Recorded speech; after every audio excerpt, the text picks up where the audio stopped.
y me encuentran de una vez. No puedo tener enemigos porque me encuentran, me agarran muy fácil. Es decir, estoy en la red muy conocido. Bueno, yo soy el autor del curso virtual de guías pedagógicas de mayor impacto en América Latina. Es virtual, 100%. Lo tenía primero sincrónico, ahora ya lo hice asincrónico, ya camina solo. Cuando uno vuelve un curso asincrónico, ya se libera uno de él y no más tiene que facturar. Ahí, eso es. Ok. Pero actualmente tengo uno sincrónico porque es mi hijo predilecto y no quiero jamás volverlo asincrónico. Es decir, que tiene unos encuentros, hoy tengo un encuentro a las 5 de la tarde sincrónico, presencial con ellos en línea para que pregunten. Es una modalidad en la que el miércoles se les expone el módulo de la semana y el jueves es 1 hora y media solo de los inscritos, donde ellos se desahogan, plantean todas sus preguntas, debaten, lloran sobre su realidad de maestros. El curso se llama Curso Virtual de Didácticas y Herramientas para el Aprendizaje y está considerado el mejor curso de didáctica que hay en América Latina. Y es el resultado de que ya tengo más de 3.000 egresados, cuyo 70% tienen maestría y el 42% tienen doctorado. Entonces a mi curso se me inscriben pura gente con doctorados y maestría. Cuando terminan el curso, tengo aquí las evidencias, yo les pido que escriban qué les pareció el curso. Nadie les dice que escriban eso, pero ellos escriben que ningún doctorado, ninguna maestría en educación les enseñó lo que ese curso enseña. Que no entienden por qué es un curso, debería ser una maestría, un doctorado, pero yo lo quiero conservar así. Es un curso de 6 semanas en la que estoy demostrando que tú no necesitas años para aprender lo esencial para ser un excelente maestro. En 6 semanas te doy lo que no te han dado una universidad en 5 años, ¿no?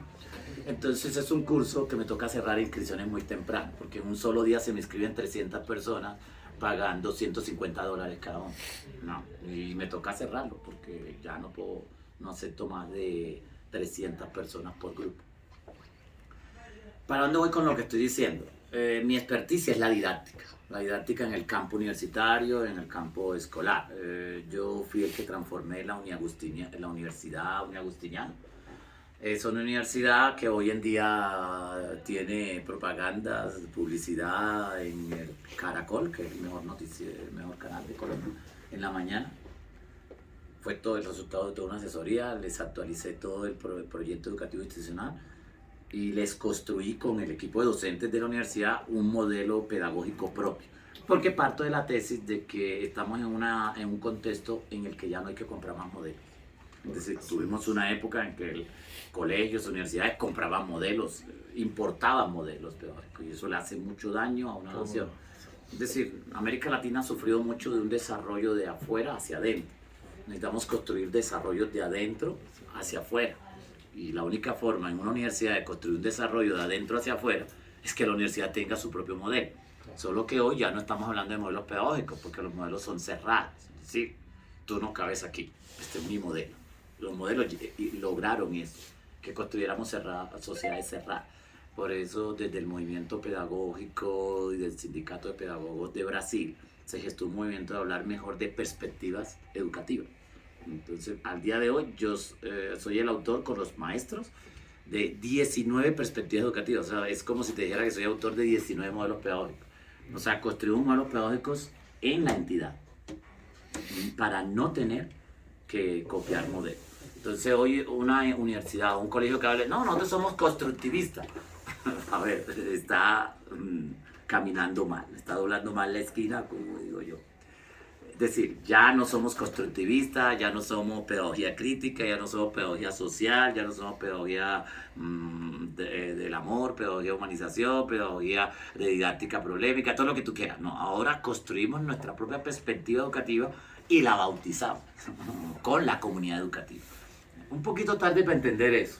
Sí. Pasaron muchos años para que lográramos entender eso. Entonces, partiendo de eso, hay un estudio que yo he hecho tanto en el sistema escolar como en el sistema universitario. Yo tengo acá el estudio, no le voy a mostrar diapositiva porque sería como grosero mostrártelo solo a ti y a ustedes no, entonces mejor se lo pongo. Pero usted me dice, ¿queremos el estudio? El estudio lo hicimos en el sistema escolar con 7.923 docentes. con el ámbito universitario es más difícil que los profesores se presten para estudios, ustedes Muy lo saben, difícil. ¿no es así? Ok, entonces solo pude hacerlo con 1.342 docentes, Una muestra. que es una muestra significativa, Significativa. ¿verdad? En diferentes universidades. Ajá. El estudio mostró lo siguiente. El estudio está basado en la tesis de que tú no puedes estudiar una universidad o un colegio con el PEI, con el proyecto educativo. Eso es una farsa. Los PEI son documentos ficticios y mentirositos. Ningún profesor anda con el PEI debajo del brazo dando su clase, ¿no? Entonces, cuando tú contratas a un experto en educación, venga, háganos una auditoría y díganos qué clase de universidad tenemos. Y entonces, listo, denme el PEI y yo les digo, no lo contrates. No lo contrates porque ese señor de eso no sabe nada. O sea, tú no puedes evidenciar la calidad de un sistema educativo a través de documentos muertos. Es correcto. Okay.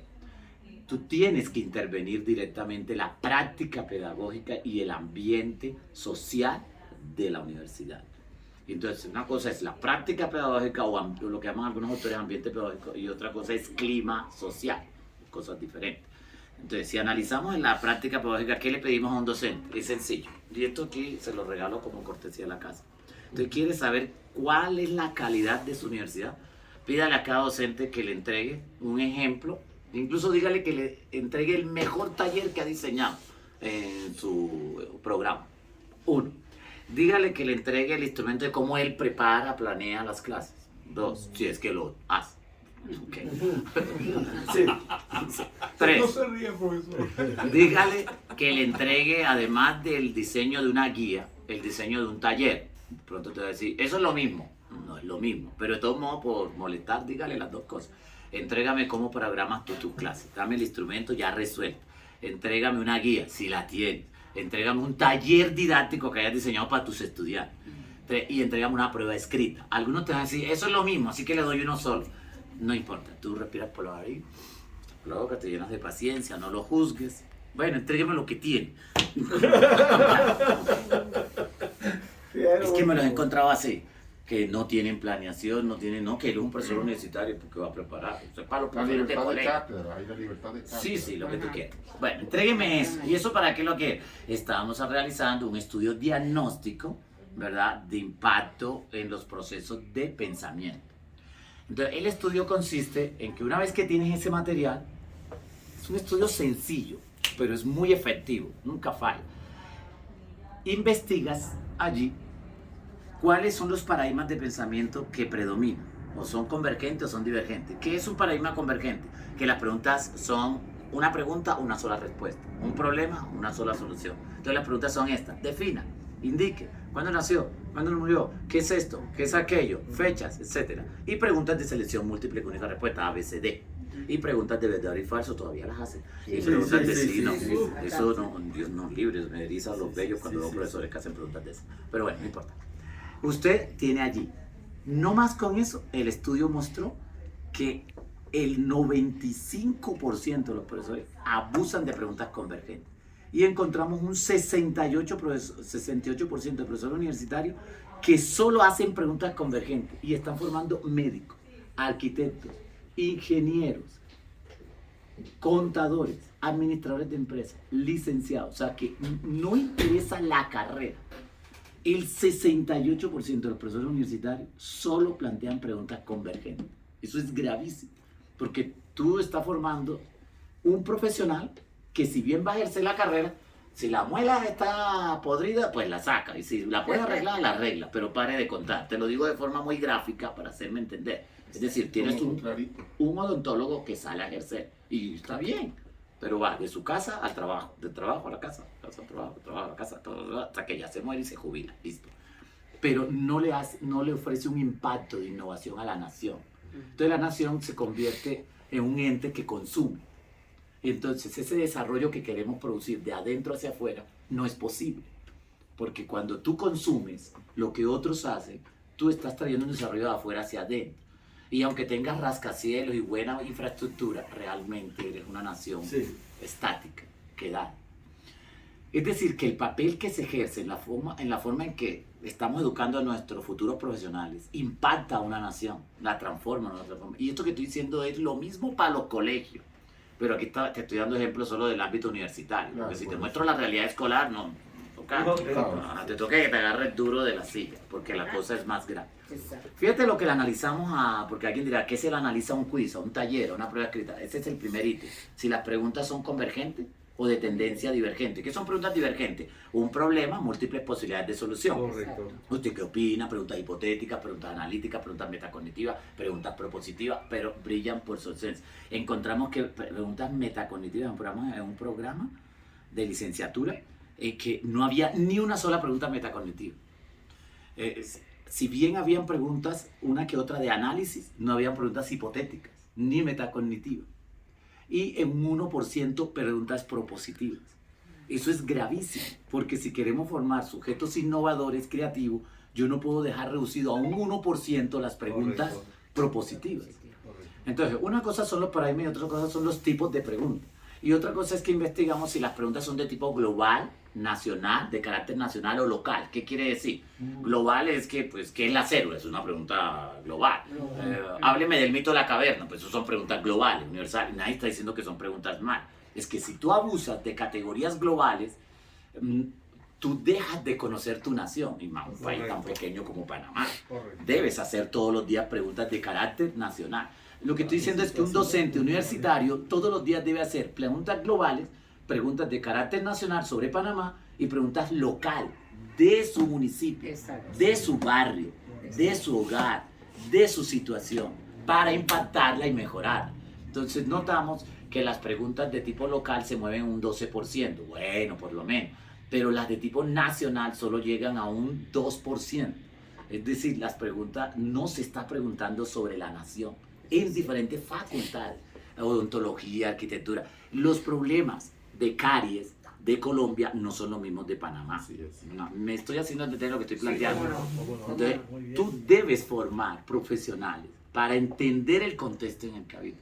Mira todo lo que se analiza pidiéndole las evaluaciones a los docentes, los talleres y las guías, ¿no? Mira todo lo que analizas pidiendo eso, que no lo puedes analizar con un proyecto educativo. ¿Me estoy haciendo entender? Sí, correcto. Bien. ¿Qué más se le analiza? Si esas preguntas que ellos tienen diseñadas, ¿cómo están diseñadas? Es decir, si tienen el apoyo de una imagen, de un gráfico, de un mapa estadístico, de un cuadro, de una tabla, de preguntas diversas, Así es. de textos de apoyo. ¿Qué encontramos? Que ya yo me sé la estadística de memoria. El 71% solo redacta pregunta y actividad. O sea, te dan un texto, ya sea virtual, digital o físico, que solo tiene preguntas. No tiene apoyo de imagen. Es altísimo, un 71% es muy alto. ¿Qué sucede? Que esto muestra que hay algo que no está funcionando bien en nuestro sistema educativo, tanto escolar como universitario. Pero este estudio no te lo hace un pedagogo, solo te lo puede hacer un experto en didáctica. Claro. Que la didáctica tiene unos elementos que no los tiene la pedagogía. Exacto. Para los que creen que la didáctica es el capítulo instrumental de la pedagogía, es una forma de vomitarse encima de la didáctica y de ofenderla. La didáctica no es un capítulo instrumental de la pedagogía, como lo habían mencionado en la década de los 80 algunos pedagogos. En la década de los años 70 alguien decía, ¿cuál es la pregunta de la didáctica? ¿Cómo enseñar? Hoy ya sabemos que esa no es la pregunta de la didáctica. A la didáctica no le interesa quedarse en cómo enseñar, porque a mucha gente le dieron en la jeta, le dieron palo y aprendió. Sí, ¿No entendés? sí. Entonces, hoy a la didáctica le preocupa es a causa y a consecuencia de que aprende Carlos, María, Claudia, Luis, Marco. Es decir, es importante saber cómo está aprendiendo un ser humano. Si está aprendiendo a punta de traumas y de humillaciones, o si está aprendiendo y se lo está gozando. ¿Ustedes se acuerdan que hubo una época en que había académicos que decían cosas como esta? El estudio no es para todo el mundo, porque el estudio es algo difícil. El estudio es el purgante que tenemos que consumir para luego poder disfrutar. O sea, nos hicieron creer que tú tienes que sufrir para llegar a Sí. tener una maestría, un doctorado, tener un Exacto. estudio. Es correcto. Entonces, eso es una influencia occidental fuerte de americano. En los enlatados norteamericanos, tú ves que al que lo están preparando, lo humillan, le pegan, va por al abajo de un alambre púa y sufre entre el medio del charco, y luego al final de la película lo muestran triunfador. ¿Se han notado eso? Sí. Esa imagen que le muestran a nuestros jóvenes y adolescentes en América Latina es peligrosa. Porque la idea que te están vendiendo es, si usted quiere ser exitoso y llegar lejos en la vida, usted tiene que sufrir, usted tiene que sacrificarse. Nada bueno se obtiene sin sacrificio. Falso. La tesis que yo te estoy manejando acá, que no es una hipótesis, es una tesis, es que usted puede formar seres humanos sin maltratarlos, sin acosarlo, sin que sufra. Usted puede formar seres humanos que lo disfrute, que se disfrute su carrera de odontología, de ingeniería, de arquitectura. Ahora bien, alguien dirá, ¿usted tiene autoridad para hablar de eso? Sí, ya yo he cerrado muchas universidades que lo están haciendo y me dicen, no, sí, Pablo, tenía la razón. Pero no es fácil trabajar con maestros, por eso tú primero te los tienes que ganar. Son maestros que tienen maestría, doctorado y que creen que porque tienen un doctorado ya se la saben todas. Pero el señor no sabe que con su doctorado está atropellando a sus estudiantes. Para mí lo más importante no son los logros, los títulos. Yo tengo 21 premios nacionales en innovación educativa y 5 internacionales y 139 libros de pedagogía. Doctor, Es decir, eso no es lo más importante. Lo que iba a decir es que lo más importante es que soy papá. Okay. Entonces tengo 3 hijos, a los cuales los formé todos como científicos y como excelentes seres humanos. Uno de ellos es, hasta lo digo acá que me está grabando, se llama Leonardo. Él es un muchachito de 27 años y es el director de una empresa de carácter mundial. Los dueños son franceses y españoles. Y él es el director para toda América Latina. Casualmente va a hacer una mega obra en Panamá, otra en República Dominicana, y está construyendo la bodega de camarones más grande de Ecuador y de América Latina para que Ecuador se transforme como la primera potencia en exportación de camarón. Entonces, él le ganó ese puesto a 153 ingenieros que tenían doctorado y maestría. Él, como es autodidacta, no tiene tiempo de ir a hacerse doctorado y maestría. Él fue a presentarse a esa entrevista que duró, ese proceso de clasificación duró 7 meses, pero ya en el mes 7 pusieron a los 10 mejores, a los que quedan finalistas, todos tenían doctorado menos G. Y la empresa lo escogió a él. ¿Y por qué no escogió a los que tenían doctorado? Porque su papá es pedagogo y lo formó. Y le enseñó incluso cómo ir a una entrevista. ¿Cómo se va a una entrevista? No sea bobo, no hable de primero, hable de último. Papi, si me va a tocar de primero, vaya al baño que tiene chichi, que es una urgencia. Pero nunca hable de primero en una entrevista. Eso lo sabe un experto en didáctica. ¿Y por qué? Para que escuches las huevonadas de los demás. Anotes aquí, que no te vean anotando. Tienes que anotar aquí en la mente qué es lo que están diciendo, cuáles son sus errores, cuáles son sus aciertos. Y cuando te toque hablar de último, usted dice todo lo bueno que han dicho. Claro.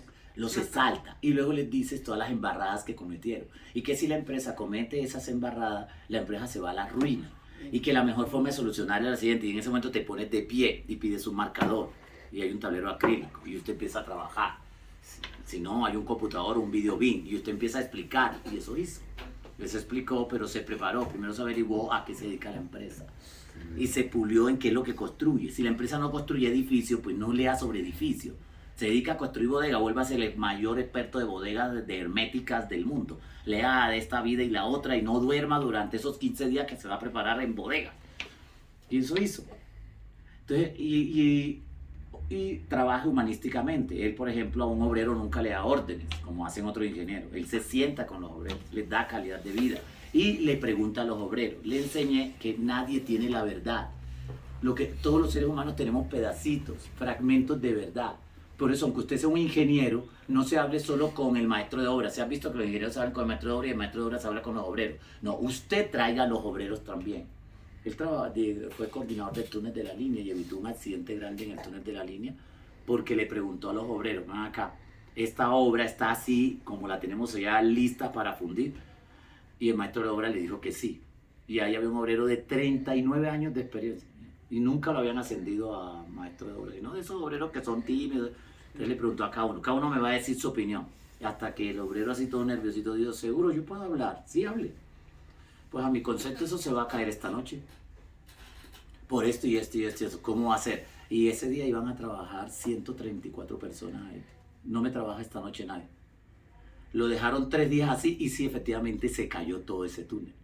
Y ni siquiera los ingenieros lo sabían, ni el maestro de obra. Lo sabía un obrero que toda su vida ha estado trabajando solo en túnel. Entonces me decía mi hijo, papi, eso que me enseñaste, de que nadie tiene la verdad, y que uno tiene que hablar hasta con los obreros y con todo el mundo y pedir la opinión de todos, eso a mí me ha salvado la vida y me ha vuelto el mejor ingeniero. Le llaman el chico dorado de la ingeniería. Entonces, lo que me refiero es que no solo a él, mi otra hija es diseñadora industrial, está en Nueva York, Estados Unidos, ya sea para Japón, tiene diseños industriales y solo tiene 24 años y ya tiene diseños en el mundo entero. La otra niña es arquitecta que va a terminar este año la piloto y es la mejor estudiante de arquitectura de la piloto y es la que representa a nivel mundial en los concursos de arquitectura a esa universidad. Hay quien dirá, wow, estoy ya traído 50 hijos, 50 científicos saca. Sí, porque ese cuentico de que, mira, bueno, yo he visto personas así tomando trago, que dicen así, tan de buena tú, tan de mala yo, tus hijos te salieron buenos, los míos me salieron malos. Dime si no hay gente que habla así. Sí. Los hijos no salen ni buenos ni malos. Tú haces con tus hijos lo que te dé la gana. Por lo tanto, ustedes tienen una hermosa universidad, una excelente universidad, la pueden todavía volver mejor de lo que es, mejor que todas las públicas, mejor que las universidades de Sudamérica, de América Latina, si logramos consolidar algo esencial, que es que uno no enseña solo. Usted no enseña, usted no enseña, usted no enseña, usted no enseña y no enseña. Entonces, ¿quién enseña? El medio. O sea, que lo que no hagan todos los profesores en una universidad no es posible cambiar. Entonces, yo hay un profesor que la tiene clara y empezó a trabajar solo. Se desgasta. Termina en una clínica de salud mental el pobre. Termina enloquecido. Cuando usted solo quiere cambiar una universidad, usted se enloquece y usted lo sabe. Para uno cambiar un contexto educativo, en este caso versus universitario, tiene uno que sensibilizar, tocarle el alma y la razón, con evidencias, con estudios, pero yo trabajo con estudios. A mí no me gusta irme a un foro donde me sale un académico con doctorado a hablarme bonito, nadie lo callo. Le digo, dame solo una evidencia y te creo. No la tiene, sigue calladito ahí en la silla, pero no me sirves. Es decir, a mí ya a estas alturas, mis 58 años de edad, me cansa, me agota gente que habla bonito, pero no tiene evidencia. Esas personas son peligrosas porque te envuelven con el discurso y te llevan a proyectos equivocados. Usted nunca haga un cambio porque alguien te convenció con discursos bonitos. No, haga cambios porque existen evidencias, hay evidencias reales. Y así es que yo funciono. Entonces mi propuesta en síntesis es transformaciones escolares y universitarias para realmente hacer visible todos los días 6 saberes. Saber conocer, saber pensar, saber hacer. Es diferente. Hay gente que hace y no piensa. Hay gente tan peligrosa. Saber innovar, saber ser y saber sentir. Son dos cosas diferentes. Saber ser es aprender a convivir y a conocerse. Y saber sentir es salud mental. Entonces son 6, no son ni 3 ni 4 como lo dijo Jacques Delors. Como lo dijo la educación encierra un tesoro que se la metieron a todo el mundo. Entonces en América Latina lo que abunda es un discurso de las competencias donde te dice ¿cuáles son los 3 componentes de las competencias? Saber, hacer y ser. Y con esa vaina tenemos embrutecida e idiotizada a América Latina. Doctor, le voy a decir, yo estudié en un